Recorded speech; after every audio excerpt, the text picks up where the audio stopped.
الحليم الجليل الكريم الرقيب المجيب الواسع الحكيم الودود المجيد الباعث الشهيد الحق الوكيل القوي المتين الولي الحميد المحصي المبدئ المعيد المميت الحي القيوم الواجد الماجد الواحد الصمد القادر المقتدر المقدم المؤخر الأول الآخر الظاهر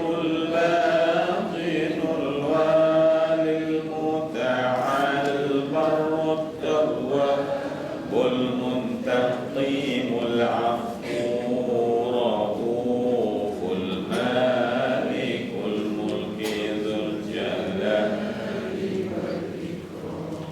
المقسط الجامع الغني المغني المانع الضار النافع النور الهادي البديع الباقي الوارث الرشيد الصبور الذي ليس شيء وهو السميع البصير اللهم صل أفضل الصلاة على أسعد مخلوقاتك سيدنا محمد وعلى آله وصحبه وسلم عدد معلوماتك ومداد كلماتك كلما ذكرك ذاكرون وغفل عن ذكره الغافلون.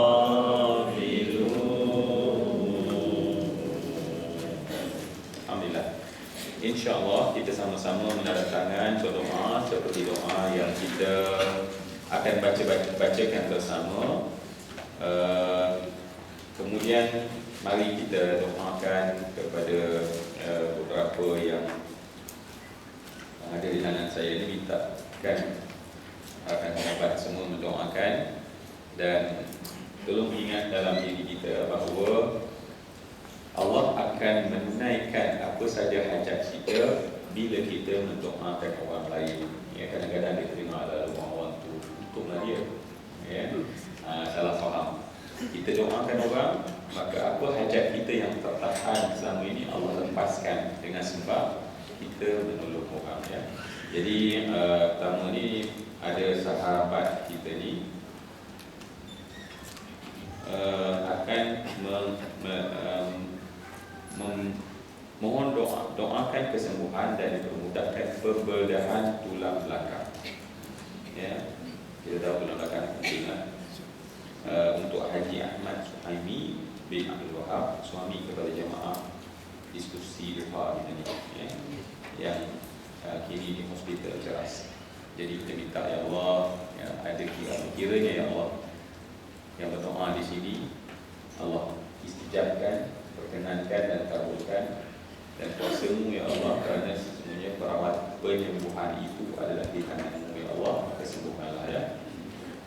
Dan saya juga ada mohon semoga semua yang saya kasihi hormati di sini mendoakan juga untuk arwah ayah mertua saya yang baru Jumaat baru meninggal dunia. Dulu saya minta mendoakan kesembuhan baginya. Qadarullah masya'al. Maka alhamdulillah, maka Allah telah jemputnya pergi dan mohon kita mendoakan keselamatan baginya di alam barzakh insya-Allah ya. Man bin Ismail. Baik, kita sama-sama doa insya-Allah. Pada hajat tadi bolehlah nyatakan hajat kesembuhan tadi ya. Dan juga doa lah, ya Allah, please, pastinya di dalam ni ada yang sedang sakit, ya Allah sembuhkanlah yang sakit. Ada yang sedang ditimpa oleh Allah sesuatu ujian, maka ya Allah lepaskan ujian itu daripada sesiapa saja yang ada sedang mengalami ujian pada diri ini. Apa sajalah, ya Allah, apa saja hajat orang-orang yang ada di sini, ya Allah, saya dan kita semua yang ada di sini ditunaikan oleh Allah. Innama amruhu idza arada syai'an ay yaqula lahu kun fayakun. Keyakinan itu. A'udzu billahi minasyaitonir rajim. Bismillahirrahmanirrahim. Allahumma, ingat kena ada yang satu ayat. Inni 'abduka wa ibnu 'abdika wa ibnu amatika nasiyati biyadika madin fiyya hukmuka wa 'adlun fiyya qada'uka as'aluka bikulli ismin huwa laka sammaita bihi nafsaka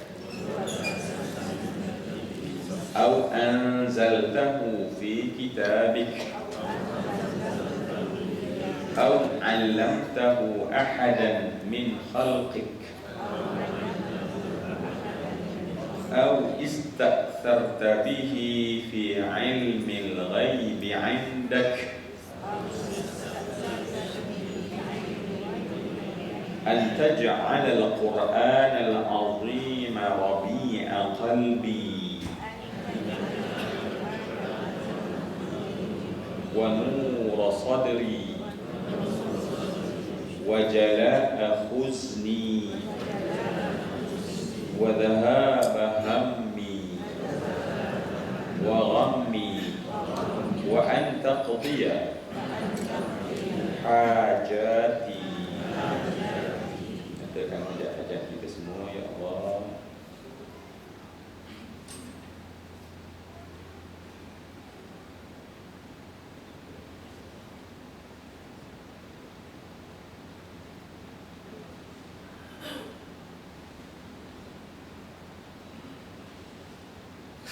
وصلى الله على سيدنا محمد وعلى آله وصحبه وسلم والحمد لله رب العالمين. Alhamdulillah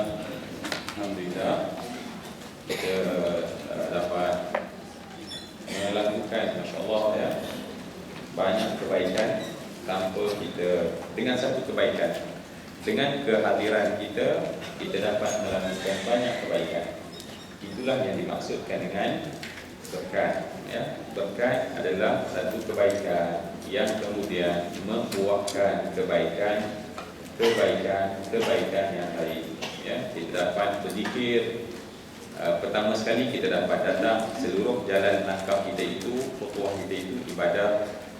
Kita datang ke rumah Allah, berada di rumah Allah itu berniat i'tikaf, ibadah. Kemudian masya Allah kita duduk dapat berzikir itu ibadah pastinya ya. Kemudian kita dapat berdoa, itu adalah merupakan ibadah. Kita dapat mendoakan orang lain, itu adalah merupakan ibadah yang sangat disayangi oleh Allah. Dan sekarang kita berada pula dalam majlis ilmu, nak membincangkan ilmu Allah. Ini juga masya Allah sebesar-besar ibadah. Kita duduk bersama dengan rakan sebelah yang pastinya dah tanya khabar kan. Dia buat duduk je, main duduk je, buat tangga je ya. Masya Allah ya. Dalam majlis yang baik jangan ya, rasakan keberadaan orang sebelah. Janganlah buat kedean. Buat je, betul-betul lah nak fokus dengan ilmu, jangan kacau ya. Jadi sebab itu ini semua adalah kebaikan-kebaikan yang bertambah-tambah. Itulah namanya berkat. Ya, sebab itu Allahu Akbar. Ya, keberkatan ialah satu benda yang bertambah-tambah. Ya. Alhamdulillah ya, katanya macam hari raya berpeluk-peluk, ya Allah, ya. Sebab kita ni tak biasa kan, bila minta maaf, terima kasih tu ada acara-acara tertentu, ya. Sedangkan sepatutnya selalu, ya. Sebab belum tentu raya depan kita ada. Nak tunggu raya depan baru nak minta maaf. So insya-Allah biasakanlah insya-Allah, ya.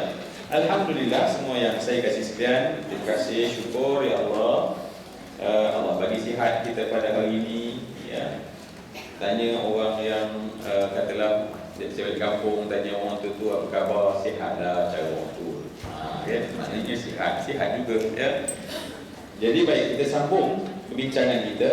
Cuma masih lagi saya suka untuk duduk pada ayat iyyaka na'budu wa iyyaka nasta'in. Boleh ke lagi kita duduk di ayat ni? Ini customize. Tak nak, jom kita lompat ayat berikutnya. Cepat-cepat, yang kata Ustaz lambatlah Ustaz, ya. Kita nak progresif, nak cepat Ustaz. Jadi nak cepat pun boleh, nak lambat pun boleh. Kita tailor-madekan kita punya kelas kita ni, insya-Allah. So boleh kita perlahan-lahan, ya, bincang satu-satu. Sebab ayat ini masya-Allah tentunya kita dah baca sejak daripada dulu kita kecil. Dan kemudian apa kata kita membincangnya, melihat bagaimana dibahaskan oleh para mufassir, selain daripada kita menjadikan surah tafsir Al-Jalalain ini sebagai panduan asas dia. So maknanya bila panduan dan asas, kita akan mengembangkan apa yang ada dalam tafsir ini, insya-Allah, ya. Wa qala musannif rahimahullah taala an nafa'ana bi ulumihi fi daraini amin. Maka musannif kitab ini pastinya mengharapkan agar ilmunya itu dapat memberi kemanfaatan kepada dua dunia dan akhirat, insya-Allah, fi daraini amin. Seperti biasa kita baca, saya baca supaya masya-Allah dengan baca ini tentulah ulama ini mendapat pahala. Ya, ulama yang telah meninggalkan kita ratusan tahun disebabkan anak-anak murid ini menyebut apa yang dia ajar, maka dapat pahala.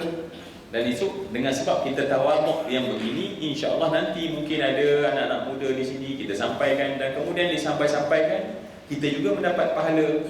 Jadi sebab itu masya-Allah tidak perlu berkonfrontasi dengan ulama-ulama lapau. Sebab bila kita berkonfrontasi dengan mereka, orang akhirnya tak pakai kata-kata ulama, orang pakai cakap kita. Tetapi apa jadi pada kita nanti bila kita mati? Orang juga tak ikut kita, sebab kita buat benda yang sama. Jadi sebab itu tak perlu konfrontasi dengan ulama-ulama. Kita ikut apa yang mereka sampai, kita kembangkan mana yang patut kita kembangkan. Itu sepatutnya adab, ya. Jadi kita baca, masya-Allah, pastinya para ulama yang baik, ya, dua jalan ini insya-Allah mendapat ganjaran yang tetap. Baik, iyyaka na'budu wa iyyaka nasta'in, kita telah terjemahkan, kepada Engkau ya Allah kami abdikan diri dan kepada Engkau kami memohon pertolongan. Artinya kami beribadah ta'abbudan hanya kepadamu ya Allah. Seperti mana? Seperti yang kita telah cerita pada ayat sebelum-sebelumnya, mentauhidkan Allah, mengesakannya, ya. Sebab pengabdian hanya terjadi apabila berlakunya tauhid yang sebenar kepada Allah. Dan kami mohon pertolongan hanya kepada Allah. Okay, insya-Allah pada hari ini kita nak bincang cerita tentang ayat nasta'in. Nasta'in yakni iyyaka nasta'in, hanya kepada Engkau ya Allah kami memohon pertolongan dalam menghadapi semua hamba-hambamu dan lain-lainnya, ya. Okey, kita bincang insya-Allah. Sekali lagi kita sampai pada pit stop. Allah Subhanahu wa taala menjawab bila kita bacakan ayat ini. Allah Subhanahu wa taala menjawab, hadza baini wa baina 'abdi wa li 'abdi ma sa'al. Dalam hadis kursi. Dalam hadis kursi kan dulu kita kata istimewanya surah Fatihah, sebab surah yang satu-satunya secara khusus Allah menjawab pada setiap ayat sebelum ayat berikutnya. Bila kita sebut iyyaka na'budu wa iyyaka nasta'in, maka di sana Allah Subhanahu wa taala menjawab, hadza baini, ini di antara aku, wa baina abdi, dan di antara hambaku yang sedang bercakap itu, wali abdi ma sa'al, dan bagi hambaku apa yang mereka minta. Baik ya? Dan kita tahu bahawa pembahagian ayat ini pendek, tetapi dalam tu ada satu untuk Allah, satu untuk hamba kata Allah. Dan bagi hamba apa yang diminta. Okey. Untuk Allah Subhanahu wa taala adalah, untuk hamba adalah melakukan peribadatan kepada Allah, penghambaan kepada Allah sekalian. Ya. Melakukan penghambaan kepada Allah itu hak kita, itu kita. Dan menunaikan permintaan itu adalah hak Allah Subhanahu wa taala. Maknanya Allah menunaikan apa yang kita minta. Jadi baik. Apa yang kita nak bincang pada hari ini adalah setelah pada pertemuan yang sudah, kita melihat apakah sebab yang menjadikan tak jadinya kita itu 100% merasa bahawa kita ini tak ampun pada Allah. Sehingga apa sebabnya yang kita bincang pada pertemuan yang sudah? Masih kau ingat? Pendidikan asas. Pendidikan asas kita tahu dekat sekolah supaya kita jadi. Ya. Sebab ingat umat Islam telah diresapi, ya. Ada setengahnya diresapi, ada setengahnya masya-Allah dimasukkan dengan jelas apa yang dikatakan sekular tersebut, sekular, ya. Sehingga lahirlah macam Turki sebagai contohnya, negara yang republik dan sekular, ya. Dan tentang tu kita boleh bahas, boleh bincang, boleh kaji, boleh proker lagi, insya-Allah banyak dia menjadi satu bab perbincangan.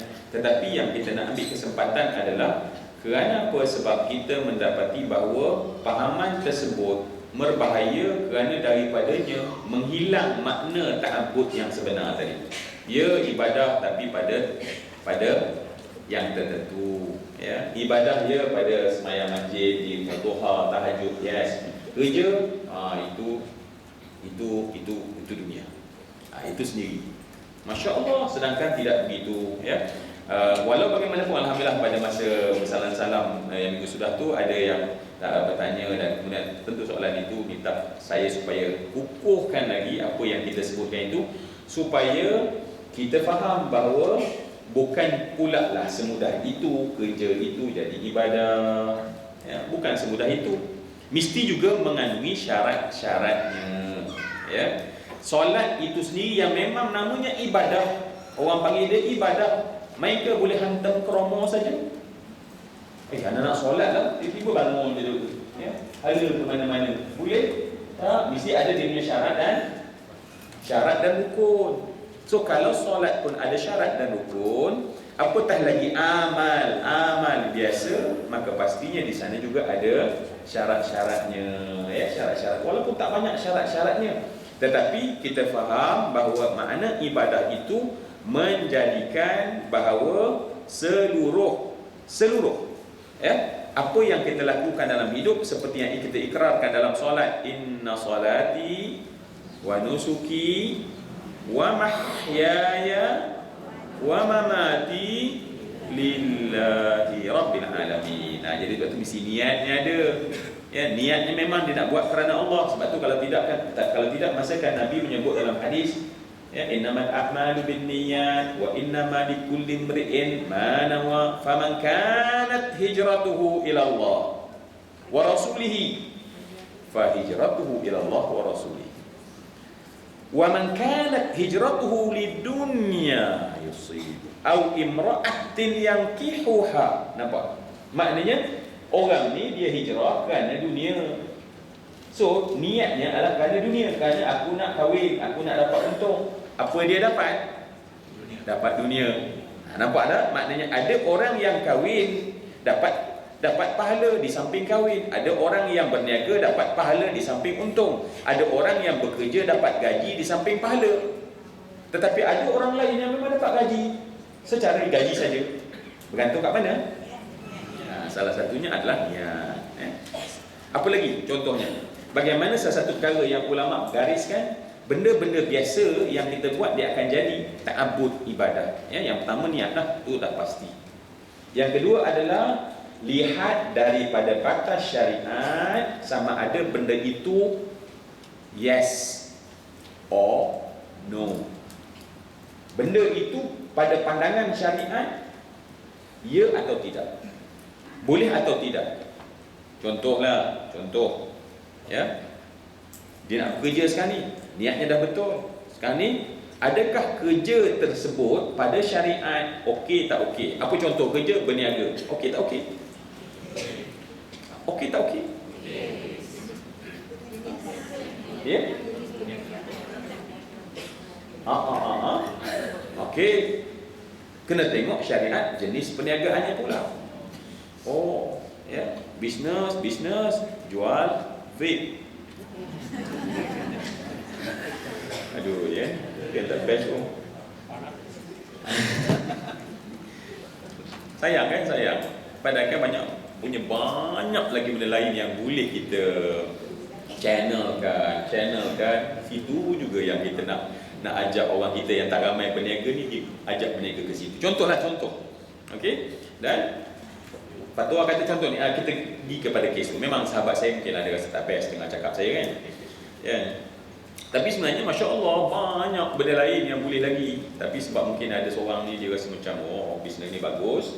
Seperti Imam Ghazali berkata, orang yang paling payah meninggalkan maksiat ialah orang yang ada kepentingan dengan maksiat itu. Kalau dia buat maksiat tapi dia tak ada kepentingan, tapi buat tak ada kepentingan, orang ni lebih mudah untuk dia bertaubat dan kembali pada Allah, berbanding dengan orang yang ada kepentingan dengan sesuatu maksiat itu. Orang ni lebih payah dan biasanya tidak akan bertaubat. Ya, banyak benda lain, banyak bisnes lain contoh ya. Okey, so macam mana kita nak tahu bahawa bisnes, first kali bisnes, Islam kata bisnes okey tak okey? Okey. Dan nak simpulkan saja, sebab tu dalam Islam, kalau mazhab kita Imam Syafi'i ada satu kaedah simple dia. Al-aslu fil asya'i ibahatun illa ma dalat alaihi dalil. Al-aslu fil asya'i ibahah. Asal sesuatu benda itu boleh. Benda dalam dunia ni asalnya boleh. Apa pun boleh. Allahmu, silakan. Illa ma dalat alaihi, kecuali ada dalil yang mengatakan tak boleh, baru jadi tak boleh. Maknanya nampak luas.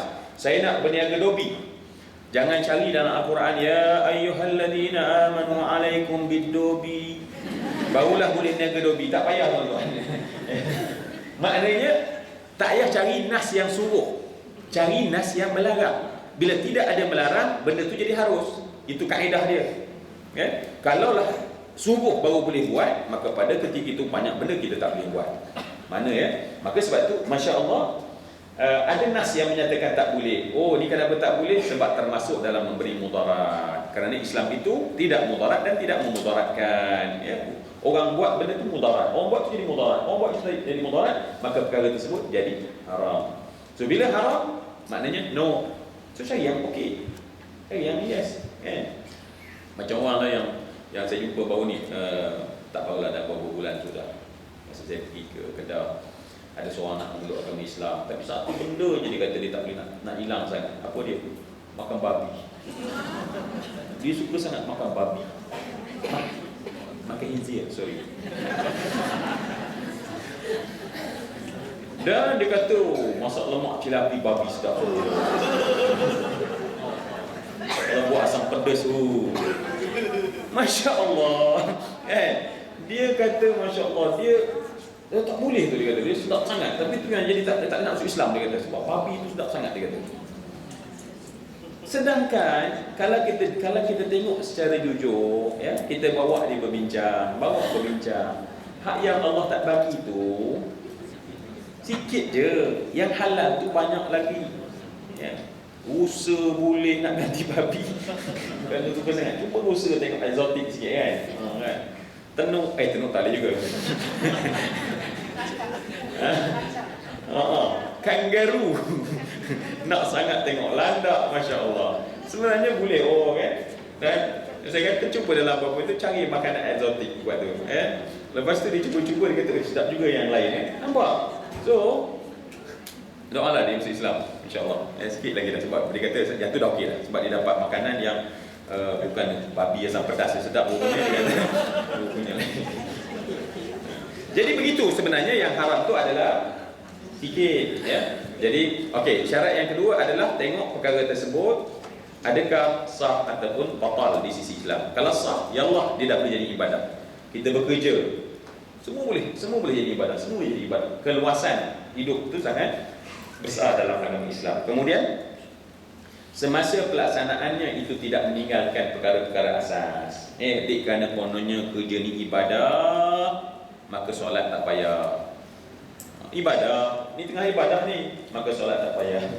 Itu pun habis, out. Makanya pada saat dia meninggalkan perkara asas pada hari itu, pada spesifik hari itu, maka dia tak anggap kerja itu sebagai ibadah. Kemudian pelaksanaan masa mengerjakan benda yang dah okey tadi. Kalau dia berniaga tu okey, niaga apa? Niaga beras. Pelaksananya apa dia? Dia tidak berbohong timbangan contohnya. Dia tidak melakukan perkara-perkara yang haram dalam pelaksanaannya. Maka Masya Allah dia buat perkara tersebut, maka dia juga jadi adalah ibadah.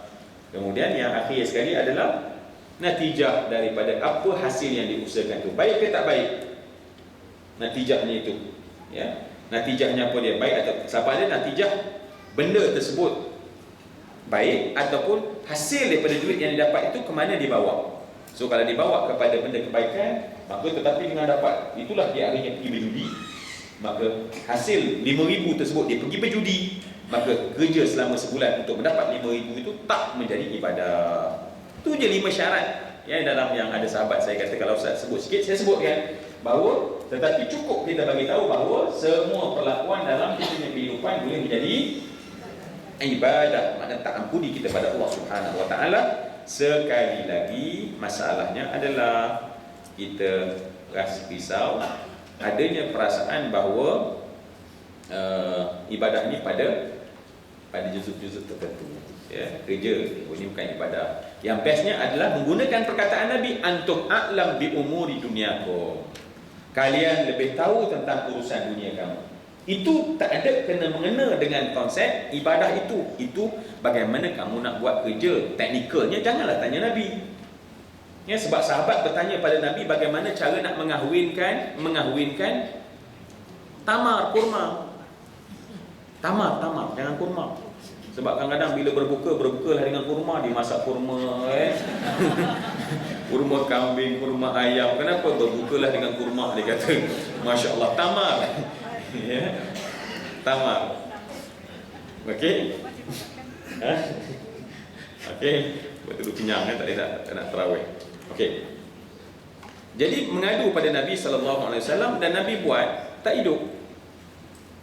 Sebab ada hadis Nabi yang minta supaya Nabi belajar, supaya orang-orang Mekah belajar dengan orang Madinah cara mengetut, menghibrid tamar.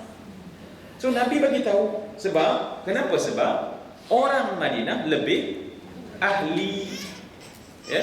Dan Nabi menyuruh orang-orang Madinah belajar bagaimana cara menguruskan buang air dengan orang-orang Mekah. Sebab orang Mekah lebih advance. So nampak tak? Maknanya antum a'lam bi umuri dunyakum, jangan tanya aku. Ya? Kalau tidak, Masya Allah, semua benda tanya pada Nabi. Ya Rasulullah, kami nak buat unjuran kira-kira pada tahun ni bagi syarikat kami. Bagaimana? Mari sini. Itu kamu antum bi'a'lam bi umuri dunyakum, tetapi bukan ayat itu license menyatakan bahawa dunia is dunia, tak ada kena-mengena dengan akhirat. Salah faham menggunakan hadis Nabi sallallahu alaihi wasallam. Okey. Semua yang saya kasih sekian, mari kita tengok pada hari ini adalah nasta'in. Ya, nak wudu saya kira seadanya kita telah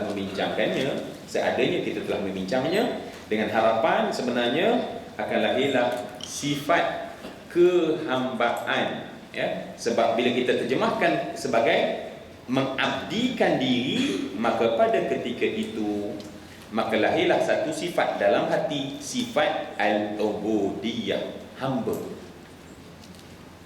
Dan inilah sebenarnya yang menjadi teras kepada semua al-ibadah. Al-ubudiyatu adalah teras kepada al-ibadat.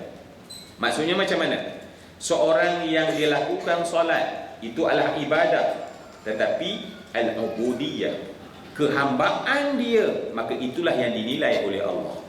Maknanya makin banyak ibadat, makin banyak sifat hamba rasa dalam hati. Apa sifat hamba? Merendah diri. Apa sifat hamba? Menyerah kepada Allah. Apa sifat hamba? Sifat hamba patuh, taat, yang dalam-dalam, patuh, ibadat patuh, tetapi dalam, ya. Itulah yang kemudian bila dia bersyukur, apa dia jadi? Bersyukur adalah ibadat. Dia bersyukur sebab boleh bersyukur. Orang biasa dia syukur saja, tetapi Masya Allah bila masuk ke hambaan, dia syukur pula sebab dia boleh bersyukur. Dia boleh bersyukur, dia syukur pula dia boleh bersyukur. Nampak tak? Dia beristighfar. Dia beristighfar di atas istighfar yang dia buat.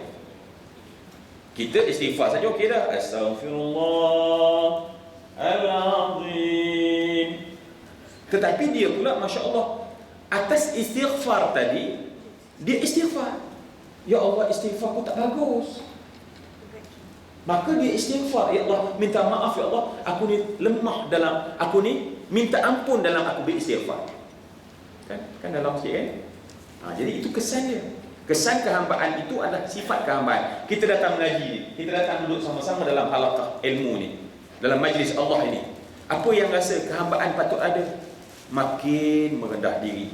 Sebab tu Imamul Ghazali, Imam Syafi'i menyebutkan bahawa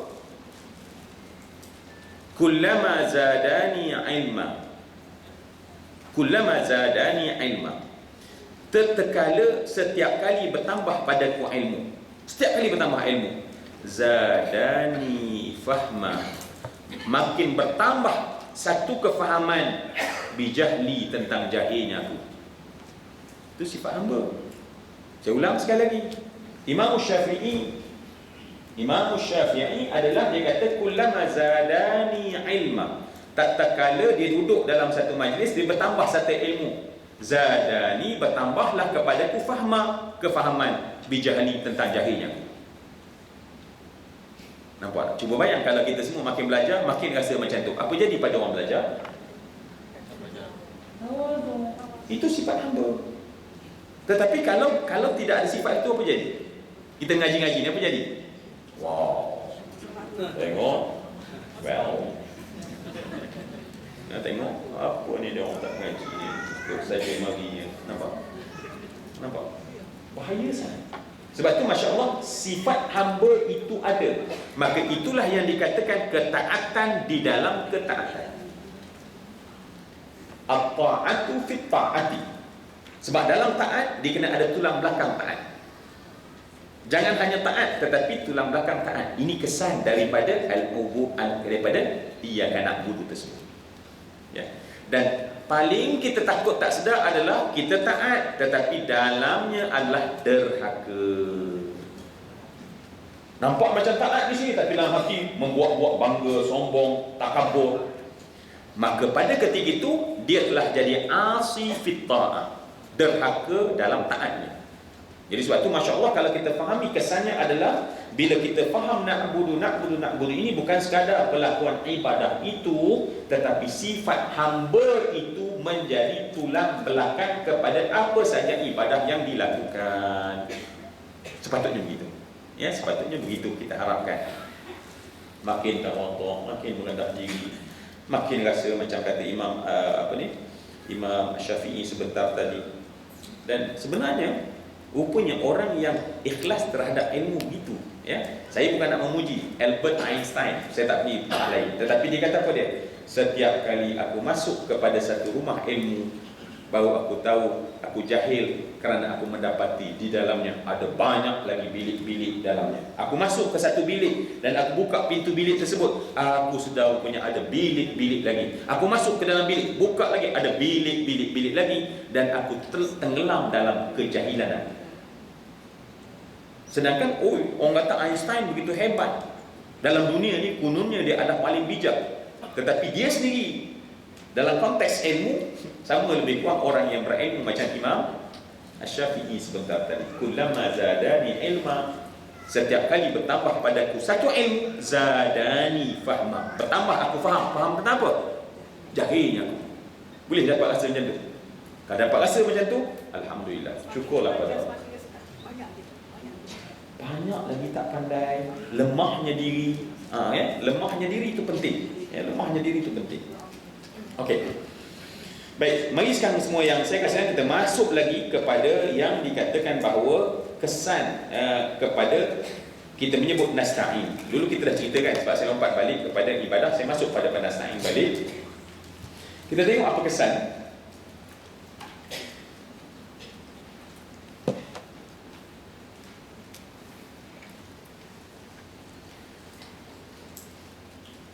Bila kita sebut hanya kepada engkau kami sembah, maka kesan yang berlaku adalah sesungguhnya seluruh pertolongan itu adalah daripada Allah. Bila kita kata hanya kepada engkau kami hanya kepada engkau kami memohon pertolongan, maka kesan dalam hati rasa apa dia? Hanya engkaulah yang boleh memberikan pertolongan. Itu kesan dia. Maka kesan itu disebut sebagai al-inayatu. Inayah, pertolongan minallah.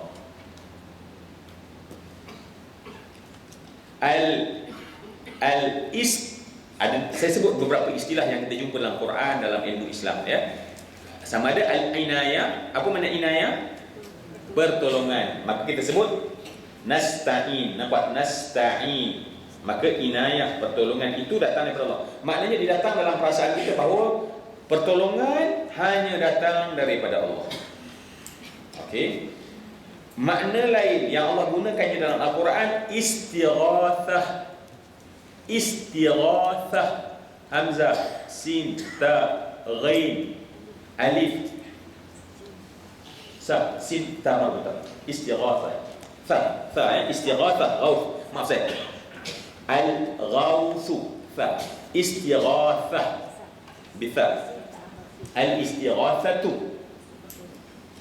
Maka bila makna lain bagi dengan minta adalah al-aunu wal-ghawth. Ghawth, istighathah, makna minta tolong. Al-ghawthu minallah, pertolongan juga daripada. Maknanya sama, al-ghawth. Kadang-kadang Allah dalam Quran menggunakan kalimah al-ghawth. Fastaghith, Allah kata fastaghith, mintalah tolong. Perkataan lain yang digunakan oleh Allah untuk kita faham, asy-syafa'ah. Asy-syafa'atu, pertolongan juga. Asy-syafa'atu, daripada siapakah asy-syafa'ah?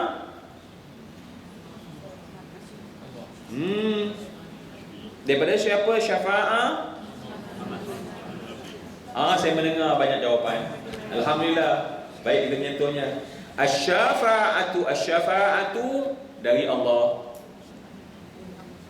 Tentu ada pertanyaan sebab ada sebut perkataan lain tadi. Contohnya apa dia? Rasulullah. Man dzalladzi yashfa'u 'indahu illa biiznihi. Bila ada syafaah daripada Rasul, sebenarnya Allah bagi izin. Hakikat syafaah daripada Allah. Makna yang sama, nasta'in, al-ghawthu, asy-syafa'atu. Dan kemudian dalam konteks yang lebih kuat lagi adalah an-nasru. Nasru, pertolongan. Jadi sama ada asy-syafa'atu, al-ghawthu, al-inayatu, an-nasru, kulluhu minallah, semuanya daripada Allah. Bila saat kita menyebut iyyaka na'budu wa iyyaka nasta'in. Okey, ya. Baik. So dalam praktikal bagaimana cara kita nak minta tolong pada Allah Subhanahu Wa Taala? Ya, sebab kita kata iyyaka na'budu wa iyyaka nasta'in, hanya pada engkau kami mohon pertolongan.